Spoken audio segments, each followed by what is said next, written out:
Hello friends, my name is Himanshu Goyal और स्वागत है आपका मेरे चैनल में देखो और सीखो में। सो गाइस, जीएसटी डिपार्टमेंट की तरफ से एक बहुत ही इंपॉर्टेंट एडवाइजरी इशू की गई है जीएसटी रिटर्न 9 और 9C के रिगार्डिंग। यहाँ पर आप देख सकते हैं 22 फरवरी 2021 को एक एडवाइजरी इशू की गई है, advisory on reconciliation statement GSTR 9C। इन सभी में बोला गया है कि आप फाइनेंशियल ईयर 1920 की अपनी जीएसटीआर 9 और 9C फाइल करने जा रहे हो, तो वहाँ पर एक प्रॉब्लम आ रही थी।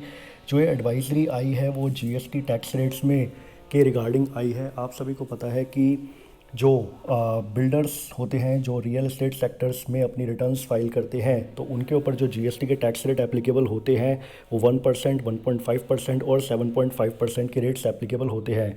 तो जीएसटीआर 9C जब रिटर्न फाइल कर रहे थे तो वहाँ पर जो जीएसटी रेट्स के कॉलम थे वो 5%, 12%, 28%, 3%, 0.25% और 0.10% के ही कॉलम्स थे। तो उसमें कोई भी जो 1%, 1.5% और 7.5% के रेट्स के कॉलम नहीं थे।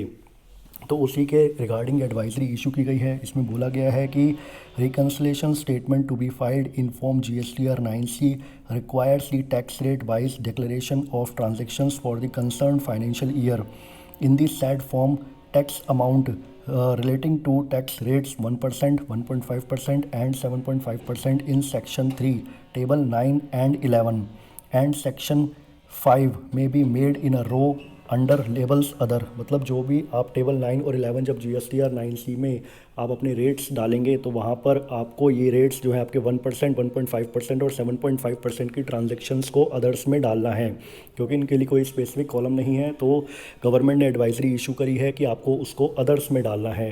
तो एक बहुत ही इंपॉर्टेंट एडवाइजरी है। जो भी अपनी रियल एस्टेट सेक्टर्स में अपनी रिटर्न फाइल कर रहे हैं, जीएसटी रिटर्न्स जो अफोर्डेबल हाउसिंग के लिए होती है, तो अब ये जो एक एडवाइजरी इशू की गई है बहुत ही मोस्ट इंपॉर्टेंट एडवाइजरी है जो आपके साथ मुझे शेयर करनी थी।